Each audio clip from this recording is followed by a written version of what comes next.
దేవుని నామాన్ని కనపరుస్తూ అందరికీ వందనాలండి. సర్వోన్నతుడు, సర్వశక్తిమంతుడు, మహాబలవంతుడు, సర్వేశ్వరుడు, పరమేశ్వరుడు, పరమాత్ముడిగా ఉన్నటువంటి దేవాది దేవుడైన మన పరమ తండ్రికి, ఆయన ప్రియకుమారుడు, లోక రక్షకుడు, పాప విమోచకుడు, ప్రజలందరికీ ప్రభు అయినటువంటి యేసుక్రీస్తు గారి ద్వారానే నా స్తుతులు స్తోత్రములు చెల్లించుకుంటూ, ప్రియమైన దేవుని వారలారా, ప్రియ సహోదరి సహోదరులారా,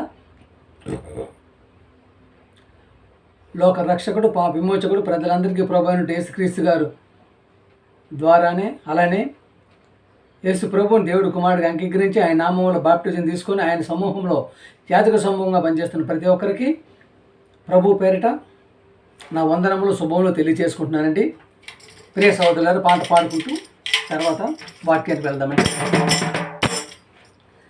దయ్యాలకు తెలిసిందన్నో యేసుక్రీస్తు దేవుని కుమారుడని, లోకానికి తెలువదయన్నో యేసుక్రీస్తు దేవుని కుమారుడని, క్రైస్తవులకు తెలువదయన్నో యేసుక్రీస్తు దేవుని కుమారుడని, దయ్యాలకు తెలిసిందన్నో యేసుక్రీస్తు దేవుని కుమారుడని, క్రైస్తవులకు తెలువదయన్నో యేసుక్రీస్తు దేవుని కుమారుడని.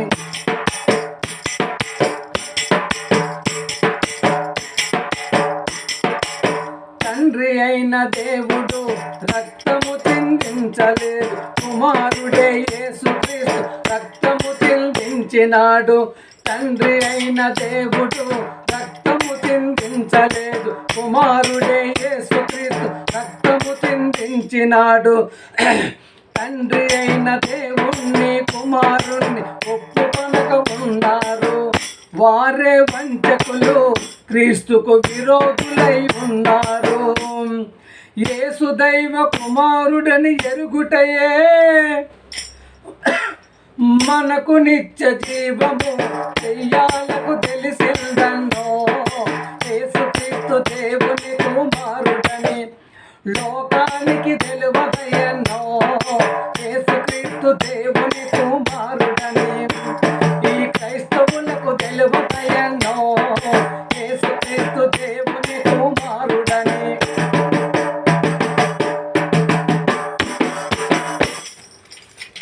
ప్రియ సహోదరి సహోదరులారా,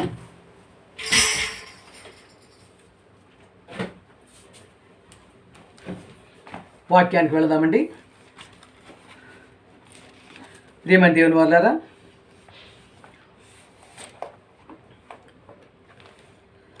ఈ దినమున పరిశుద్ధ గ్రంథం, ప్రియ సహోదరి సహోదరులారా,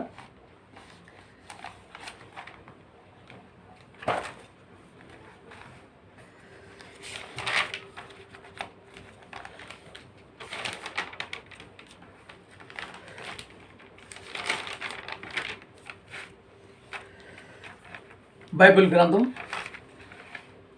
పరిశుద్ధ గ్రంథం, ప్రియమైన దేవుని వారలారా, బైబిల్ చదివితే దేవుని యందు భయభక్తులు కలిగి ఉంటే ప్రియ సహోదరులారా, సామెతలు 3:8 అండి. సామెతలు 3:8, 3:8 అండి. అప్పుడు నీ దేహమునకు ఆరోగ్యమును, నీ ఎముకలకు సత్తువయు కలుగును. ప్రియ సహోదరి సహోదరులారా, బైబిల్ను చదివి వాక్యాన్ని పఠించి వాక్యం నీలో ఉంచుకొని వాక్యం నీ మనసులో ఉండి నీ హృదయంలో ఉండి సువార్త చెప్పగలుగుతున్నట్టయితే ఏమవుతుందండి ప్రియులారా? అప్పుడు నీ దేహమునకు ఆరోగ్యమును, నీ ఎముకలకు సత్తువు కలుగును. ప్రియులారా, మీరు ఆర్థోపెడిక్ దగ్గరికి వెళ్ళక్కర్లేదండి. ఆర్థోపెడిక్ దగ్గరికి వెళ్ళక్కర్లేదండి. మీరు ఎముకలు ఉంటారు కదా, ఎముకల స్పెషల్ దగ్గరికి వెళ్ళక్కర్లేదు. అంత బాగుంటుందండి ప్రియ సహోదరులారా, అంత బాగుంటుందండి. బైబిల్ చదువుతుంటే ఎంత ఉల్లాసంగా, టెన్షన్ లేకుండా ఉండదు. అస్సలు టెన్షన్ ఉండదండి ప్రియ సహోదరులారా. దేవుడి మాటలు కదా. ప్రియమైన దేవుని వాళ్ళారా, నీవు వాక్యం గ్రహించగలిగి దానిని చెప్తూ ఉంటే, సువార్త చెప్తూ ఉంటే నీ ఎముకలకు సత్తువు, నీ దేహమునకు ఆరోగ్యమును కలుగును. ఎముకలకు సత్తువు, ఎముకల సత్తువు అండి. ఎంత సత్తువు అంటే ప్రియ సహోదరులారా, అసలు నువ్వు అలసట అనేది ఉండదండి ఎంత ఏజ్ వచ్చినప్పుడు కూడా. అలానే మంచి ఆరోగ్యంగా ఉంటారండి, చాలా హుషారుగా ఉంటారు. దేవుని మాటలులో ఆ శక్తి ఉంటుంది. ఎందుకంటే దేవుడే కదా, దేవుడు రాయించిన గ్రంథమే కదా. ప్రియమైన దేవుని వల్ల మనం గ్రహించుకున్నట్టయితే ప్రస్తుత సమాజాన్ని చూడండి. ఈరోజు మనం చూసుకున్నట్టయితే సమాజాన్ని, మన వాళ్ళకి ఏముంటుందండి,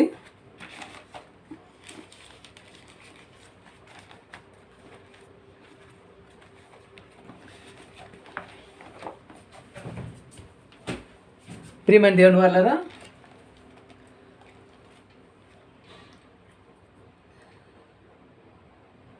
మన వాళ్ళకి వీధికి ఒక చర్చ్ ఉంటుందండి, వీధికి ఒక చర్చ్ ఉంటుంది క్రిస్టియన్ సహోదరులకి. అలాగే ముస్లిం సహోదరులు చూడండి, ఊరికి ఒక మసీదు ఉంటుందండి.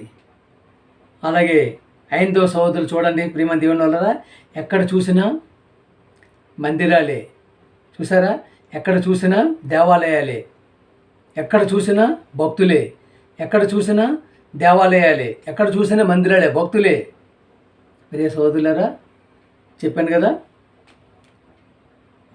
ఏమండి, క్రైస్తవ సహోదరులకి వీధికి ఒక చర్చ్ ఉంటుంది. అలానే ముస్లిం సహోదరులకి ఊరికి ఒక మసీదు, అలాగే హైందవ సహోదరులకి మొత్తం ఎక్కడ పడితే అక్కడ మనకి భక్తులు, మందిరాలు, దేవాలయాలు పెరిగిపోతున్నాయండి. ప్రియ సహోదరులారా, ఎంతగా భక్తి పెరిగిపోతుంటే, ప్రతి ఒక్కరు భక్తిలో దీంట్లో ఉంటుంటే, ఎక్కడ చూసినా పెరిగిపోతుంటే, ప్రేమ దేవుని వల్లరా భక్తుల సంఖ్య పెరిగిపోతుంటే, ప్రియులారా, మరి పోలీస్ స్టేషన్లో నేరాల సంఖ్య పెరిగిపోతుంది. ప్రియ సహోదర, తగ్గాల పెరగాల. అలాగే ప్రియ సహోదరులారా, కోర్టుల్లో, పోలీస్ స్టేషన్లు, కోర్టులు, జైళ్ళు నిండిపోతున్నాయండి. ప్రియమైన దేవుని వల్ల ఈ మధ్యకాలంలో మా బంధువు లాయర్ ఉన్నారండి. అయితే వాళ్ళకి ఏంటంటే కోర్టు మే నెలలో సెలవులు ఇస్తారండి. కోర్టుకి మే నెలలో సెలవులు ఇస్తుంటారు. ఆ సెలవులకి రమ్మని చెప్పడం జరిగిందండి ప్రియ దేవుళ్ళారా. ఎందుకంటే మేము హైదరాబాద్లో ఉంటాం, వాళ్ళు విశాఖపట్నంలో ఉంటారండి. మేలో సెలవులు ఇస్తారు కదా రమ్మని చెప్పంటే, ఆ లాయర్ గారు చెప్పిన మాట వింటారా ప్రియ సోదరులారా? ఉంటారండి. ఆ లాయర్ గారు రమ్మంటే ఏం చెప్తున్నారు చూడండి, ఏమి సెలవులు ఏమి రావడం అండి. చూడండి, ఏమి సెలవులు ఏమి రావడం, క్రిమినల్ కేసులు రోజు రోజుకు పెరిగిపోతున్నాయండి. రోజుకు పెరిగిపోతున్నదని కోర్టులు నిండిపోతున్నాయి. ఆ కేసులు ఇది అవ్వలేక సెలవులు లేవు, పగలు రాత్రి అనుకుంటా ఆ క్రిమినల్ కేసులు చూసుకోవాల్సి వస్తుందండి. ఉన్నందున సెలవులు లేవండి. మామూలు లాయర్లకే సెలవు ఉన్నాయని అంటున్నారండి. ఆ లాయరు అంటే అంత దీనిగా ఒక విశాఖపట్నంలోనే ప్రేమ దీవెనలో విశాఖపట్నంలో జగదాంబ దగ్గర సిటీ డిస్ట్రిక్ట్ కోర్టు ఉంటుందండి. ఒక్క విశాఖపట్నంలోనే క్రిమినల్ కేసులు అంతగా పెరిగిపోతున్నాయంటే ప్రియ సోదరులారా, అంటే అంతగా క్రిమినల్సే పెరిగిపోతున్నారంటే రాష్ట్రంలో, దేశంలో, ప్రపంచంలో ఇంకా ఆలోచించండి. ప్రేమ దేవుని వల్లరా ఇన్ని చర్చిలు, మసీదులు, ఇన్ని దేవాలయాలు, మందిరాలు, తండోపతండాలుగా భక్తులు ఉంటే క్రిమినల్ కేసులు ఎందుకు పెరుగుతున్నాయండి? ఎందుకు క్రిమినల్స్ పెరిగిపోతున్నారండి? అంటే ఏంటి? నీవు చేస్తున్న దేవుని భక్త, దెయ్యపు శక్త? నీవు చేస్తున్న దేవుని భక్త, నీలో ఉన్నది దెయ్యపు శక్త? నిన్ను ఈరోజు ఈ సమాజం దేవుని భక్తిలో ఉందా? ప్రేమ దేవుని వల్లరా నేడు ఈరోజు సమాజం దేవుని భక్తిలో ఉందా? దెయ్యపు శక్తిలో ఉందా? ప్రేమ దేవుని వల్ల ఈ నేరాలను, క్రిమినల్స్ను చూస్తూ ఉంటేనే మనకి తెలుస్తుందండి. ప్రేమ దేవుని వల్లగా చెప్పాను కదా, ఇంతమంది భక్తులు ఉంటుంటే కేసులు పెరిగిపోతున్నాయి, పోలీస్ స్టేషన్లు పెరిగిపోతున్నాయి, జైళ్ళు పెరిగిపోతున్నాయి. మరి ఏంటంటే భక్తి ఎటువంటి భక్తి? అది ఎక్కడికి వెళ్తుంది భక్తి? ఏ విధమైన భక్తి? ఎట్టి విధమైన భక్తి? ప్రేమ దేవుని వల్ల ఇటువంటి భక్తిని మనం కోరుకునే వారంగా ఉంటున్నామా? అంటే ఎంత భక్తి ఏటైపోతుంది చూస్తున్నారు కదా. ఎక్కడ చూసినా ఊళ్ళల్లో, గుడులలో, మసీదులలో, చర్చిలలో నిండిపోతూనే ఉంటారు. మరి ఇవి నిండిపోతున్నాయి, అవి నిండిపోతున్నాయి. కారణం ఎటు వెళ్తుంది భక్తి? ఏ విధమైన భక్తి వెళ్తున్నాయి? ఎటువంటి భక్తులు ఉంటున్నాం? ప్రేమ దేవుని వల్ల మనం చూసుకున్నట్టయితే రోమా పత్రిక అండి 8వ అధ్యాయం, రోమా పత్రిక 8వ అధ్యాయం అండి 31 అండి. ఇట్లుండగా ఏమందుము దేవుడు మన పక్షమునుండగా మనకు విరోధేవుడు. దేవుడు నీ పక్షాన ఉంటే నీకు విరోధైన వారు ఎవరు ఉండరండి. నీకు విరోధైన వారు ఎవరు ఉండరు. ప్రియ సోదరులారా, తన సొంత కుమారుని అనుగ్రహించి ఇంచుటకు వెనుతీయక, అంటే ఆయన సొంత కుమారుని, ప్రియ కుమారుని, ముద్దుల కుమారుని, ఏకైక కుమారుని, యేసుప్రభు గారిని, పెద్ద కుమారుని యేసుప్రభు గారిని చూసారా, సొంత కుమారుణ్ణి అనుగ్రహించుటకు వెనుతీయక మన అందరి కొరకు ఆయనను అప్పగించిన వాడు ఆయనతో పాటు సమస్తమును మనకు అనుగ్రహింపడా అనుకుంటున్నారా? దేవుడు మాట తప్పుతాడు అనుకుంటున్నారా? దేవుడు నమ్మకస్తుడు కాదు అనుకుంటున్నారా? చూసారు కదా ప్రియమైన దేవుని వల్లరా. ఇట్లుండగా మనం ఏమందాము? దేవుడు మన పక్షం ఉన్నాక మనకు దేవుడు నీ పక్షం ఉన్నాడంటే, మన పక్షం ఉన్నాడంటే, మన ఎందు ఉన్నాడంటే, నా హృదయం ఉన్నాడంటే, మన యొక్క నడవడికలు ఉన్నాడంటే, మన ప్రణాళికలు ఉన్నాడంటే, మన యొక్క ప్రవర్తనలో దేవుడు ఉన్నాడంటే, మన పక్షాన్ని దేవుని పని చేస్తూ దేవుని మాటల్లోని, దేవుని వాక్యంలోని, దేవుని యొక్క నడవడికలు ఉన్నట్టయితే విరోధి అనేవారు ఎవరు కూడా ఉండరండి. అలాగే తన సొంత కుమారుణ్ణి, దేవాది దేవుడు, సర్వోన్నతుడు, సర్వశక్తిమంతుడు, మహాబలవంతుడైనటువంటి ఆయన సొంత కుమారుణ్ణి ఇవ్వటానికి వెనుదీయలేదండి. ఆయన చనిపోయిన ఇచ్చారు కదండి, మనకు బలి ఇచ్చారు కదా. అలానే దేవుని చేత ఏర్పరచబడిన వారి మీద చూసారా, సమస్తమును మనకు అనుగ్రహింపడా, సమస్తం అనుగ్రహింప. అలాగే 33 అండి, దేవుని చేత ఏర్పరచబడిన వారి మీద నేరము మోపువాడెవడు? దేవుని మీద చూసారా, దేవుని చేత ఏర్పరచబడిన వారి మీద నేరము మోపువాడెవరు? నీతిమంతులుగా తీర్పు తీర్చేవాడు దేవుడే. చూసారా, దేవుని చేత ఏర్పరచబడిన వారి మీద ఎవరండి? ఈరోజు చూస్తున్నారు కదా, సత్య సువార్తను సమాజ్ చేస్తున్నారు, భిన్నమైన సువార్తను చెప్తున్నారు కదండి. ఇక్కడ పైన ఏముందండి? దేవుడు తన సొంత కుమారుని ఇవ్వడానికి వెనుదీయలేదని చెప్పేసి సువార్తని దేవుడు ఏంటండి, దేవుని ప్రియ కుమారుడు అని చెప్పేసి యేసుప్రభు గారిని చెప్తున్నట్టు సువార్తను చెప్తూ ఉంటున్నప్పుడు దేవుని చేత ఏర్పరచబడిన వారే ఆ మాటలు చెప్పగలరండి. ప్రియమ దేవుని వల్ల ఈ దినమని చూసుకున్నట్టయితే మనకి దైవజనుడు కొంత ఉన్నారండి. ఈ మధ్యకాలంలో ఉన్నటువంటి దైవజనుడు ప్రియమ దేవుని వల్లరా ఐబీటీ డైరెక్టర్ గారు అంటే బంకూరు జాన్ గారు, అలాగే భగవాన్ దాస్ గారు, కొంతమంది దైవజనుడు ఈ యొక్క వాక్యాన్ని ఇచ్చేస్తూ యేసు ప్రభువు దేవుని కుమారుడు అని చెప్పేసి ప్రకటిస్తూ ఉంటే దాన్ని దుర్బోధ, చెడ్డ బోధ, ఆ బోధ ఏ బోధ అని చెప్పేసి అంటున్నాడు. మరి ఇక్కడ ఏంటంటే దేవుడు సొంత కుమారుని పంపించాడు అంటున్నారు కదా. ప్రియం, అంటే ఈ మాటలు ఎవరు చెప్పగలరు? ఈ వాక్యాన్ని ఎవరు చెప్పగలరు? దేవుడు ఎవరికి ఇచ్చారు ఈ వాక్యాన్ని? ప్రియమ దేవుడు ఎవరికి ఇచ్చారు ఈ వాక్యాన్ని అంటే దేవుని ప్రేమించే వారికి అనగా ఆయన సంకల్పము చొప్పున పిలువబడిన వారికి. ఎవరండి? దేవుని ప్రేమించే వారికి, ఆయన సంకల్పము చొప్పున పిలువబడిన వారికే ఈ యొక్క మాటలు సమకూరుస్తాడండి. దేవుడు సమకూర్చాడండి. చూసారా, దేవుని చేత ఏర్పరచబడిన వారి మీద నేరము మోపుని ఆయన చేత ఏర్పాటు చేసుకుని ఆ వాక్యాన్ని చెప్తూ ఉంటే వారి మీద నేరము మోపువాడు ఎవడండి? నేరం మోపగలరా? మోపడానికి అవకాశం ఉందా? సత్య సువార్తను చంపడానికి అవకాశం ఉందా? సత్య సువార్తని ప్రకటించకుండా చేయడానికి అవకాశం ఉందా? ప్రకటించేటటువంటి మార్గంలో చేయడానికి అవకాశం ఉందా? చూసారు, ఒక్క మాటలో తెలిసిపోతుందండి. అంటే ఇలా చెప్తున్నటువంటి అటువంటి దైవజనుల మీద నిందలు మోపడం, నేరం మోపడం, అబద్ధాలు మోపడం, వస్తున్న వారి మీద దాడులు చేయటం, అలాగే వస్తున్న వారి మీద పలానా ఊరు వాళ్ళు వస్తున్నారు, దుర్బోధకులు వస్తారని చెప్పడం అనేది ఎంతవరకు సమంజసం? ప్రియమైన దేవుడు, చెప్పాను కదా, ఈ మధ్య కాలంలో ఎక్కువగా ఉన్నటువంటి బైబిల్లో మీరు విన్న బోధ, బైబిల్లో ఉన్న బోధ, అసలు బైబిల్లో ఉన్న బోధని మీరు వింటున్నారా?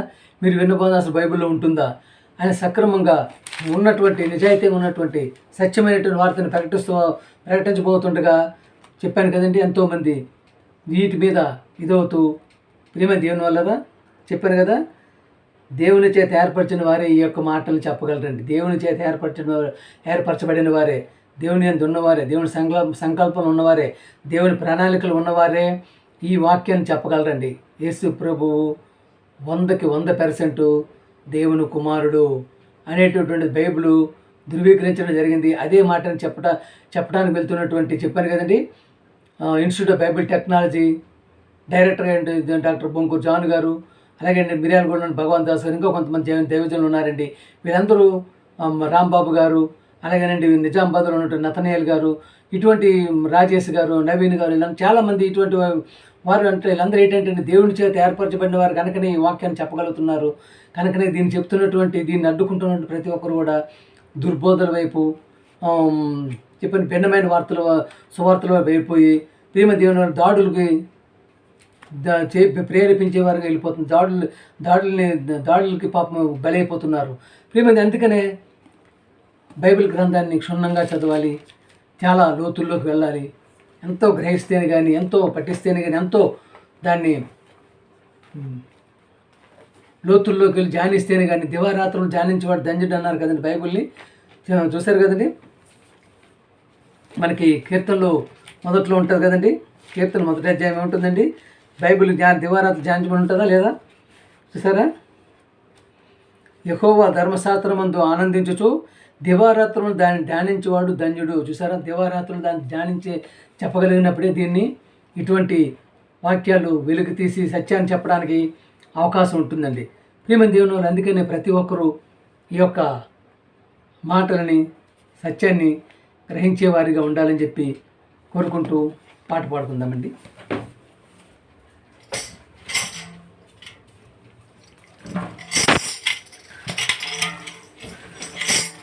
దేవుని వల్ల పాట పాడుకుందాం.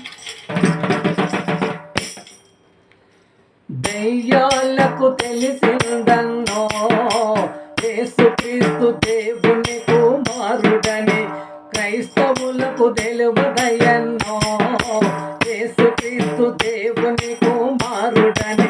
దయ్యాలకు తెలిసిందన్నో యేసుక్రీస్తు దేవుని కుమారుడని, క్రైస్తవులకు తెలువదయన్నో యేసుక్రీస్తు దేవుని కుమారుడని.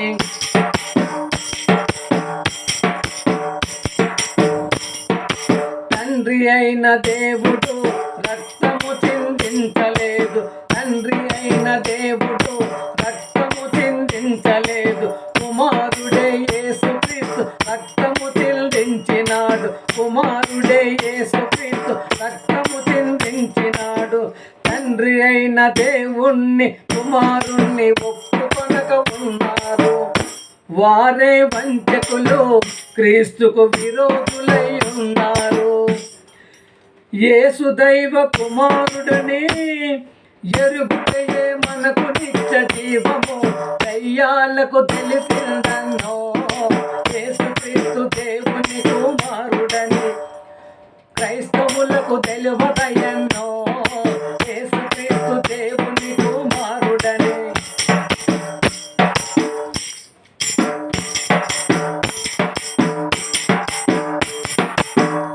తండ్రి అయిన దేవుడు సిలువ వేయబడలేదు, తండ్రి అయిన దేవుడు సిలువ వేయబడలేదు, కుమారుడైన యేసుక్రీస్తు సిలువ వేయబడినాడు, కుమారుడైన యేసుక్రీస్తు సిలువ వేయబడినాడు. తండ్రి అయిన దేవుణ్ణి కుమారుణ్ణి ఒప్పుకొనక ఉన్నారు, తండ్రి అయిన దేవుణ్ణి కుమారుణ్ణి ఒప్పుకొనక ఉన్నారు.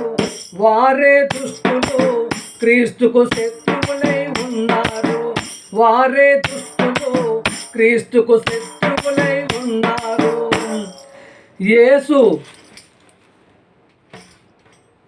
వారే దుష్టులు, క్రీస్తుకు శత్రువులై ఉన్నారు.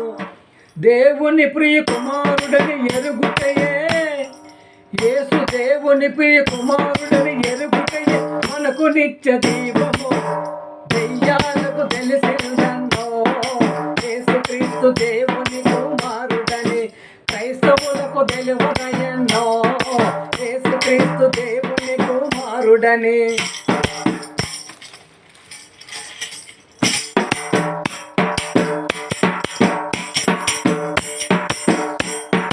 తండ్రి అయిన దేవుడు సమాధి చేయబడలేదు, కుమారుడే యేసుక్రీస్తు సమాధి చేయబడినాడు.